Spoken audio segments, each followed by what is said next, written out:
Kumikita pa naman ba? Yes, sir. Yan ang magandang sagot. Kung masaya naman kayo sa Joyride. Yes, sir. Yung totoo. Yes, sir. Yung totoo, maraming naghahabal. At please lang, kung naka-uniform kayo, naka-Joyride uniform kayo, wag na kayong maghabal.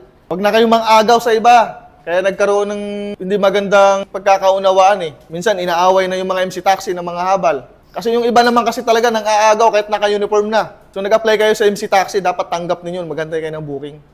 Huwag na kayong magtawag. Okay? Pero kung nakabook naman yan at sinita pa kayo, ay magreklamo na kayo. Hindi na maganda yan. Kasi pag naghahabal kayo, naka-Joyride uniform kayo, hindi pasok sa insurance yan. Alam nyo ba yon? Yes, sir. Ayun. Di nga. Yes, sir.